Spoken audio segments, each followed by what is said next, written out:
భారత మాజీ captain MS ధోనీని hall of ఫేమ్లో అంతర్జాతీయ క్రికెట్ కౌన్సిల్ చేర్చింది.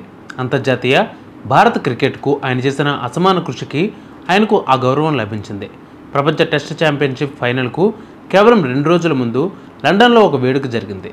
దీనిలో ఎంఎస్ ధోనీతో సహా 7 మంది దిగ్గజ క్రికెటర్లకు హాల్ ఆఫ్ ఫేమ్తో సత్కరించారు. ఎంఎస్ ధోనీతో పాటు Matthew Hayden, Graeme Smith, Daniel Vettori, ఇషాన్ ఆమ్లాను హాల్ ఆఫ్ ఫేమ్తో గుర్తించారు. ఈ జాబితాలో చోటు దక్కించుకున్న 11వ భారత క్రికెటర్ ధోనీ.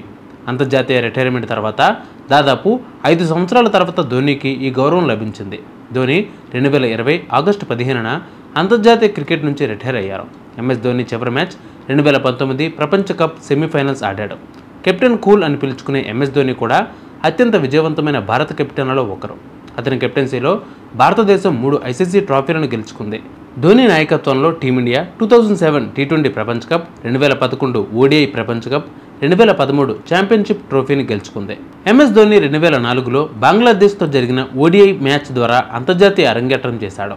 3 సంవత్సరాల తర్వాత 2007లో అతను టీమిండియా కెప్టెన్ అయ్యాడు. 2007 టీ20 ప్రపంచ కప్లో భారత జట్టు యువ ఆటగాడి కెప్టెన్సీలో ఆడింది.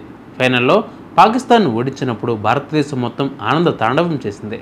ఎంఎస్ ధోనీ కెప్టెన్సీలో భారతదేశం 2010, 2016లో ఆసియా కప్ టైటిల్ గెలుచుకుంది. 2008, 2009లో అతనికి ICC player of the year award కూడా లభించింది. ఒత్తిడిలో అతని ప్రశాంతత, సాటిలేని వ్యూహాత్మక నైపుణ్యానికి లభించిన గౌరవం. కానీ చిన్న ఫార్మాట్లలో ఒక మార్గదర్శకుడిగా, ఆటలో గొప్ప ఫినిషర్లు, నాయకులు, వికెట్ కీపర్లలో ఒకరిగా ఎంఎస్ ధోనీ లెగసీని ఐసీసీ క్రికెట్ హాల్ ఆఫ్ ఫేమ్లోకి చేర్చి గౌరవించారు అని ఐసీసీ ఒక ప్రకటనలో తెలిపింది. A day with the legends అనే ప్రత్యేక కార్యక్రమం ద్వారా ఈ ఇండికేషన్ వేడుక జరిగింది. ప్రపంచవ్యాప్తంగా ఉన్న క్రికెట్ అభిమానులు ఈ వేడుకను చూసేందుకు వీలుగా ఐసీసీ అధికారిక మీడియాలో లైవ్ ఇచ్చారు. అసలు ఇంతకీ ఐసీసీ హాల్ ఆఫ్ ఫేమ్ అంటే ఏంటి తెలుసుకుందాం. క్రికెట్ చరిత్రలో అత్యంత ప్రభావవంతమైన ఆటగాళ్లను గుర్తించడానికి సృష్టించింది ఐసీసీ హాల్ ఆఫ్ ఫేమ్. అంతర్జాతీయ క్రికెటర్ల సంఘాల సమాఖ్య సహకారంతో జనవరి 2, 2009న ఈ కార్యక్రమాన్ని ప్రారంభించారు. హాల్ ఆఫ్ ఫేమ్లో చోటు దక్కించుకోవాలంటే అర్హతలు ఏమి కావాలి తెలుసుకుందాం.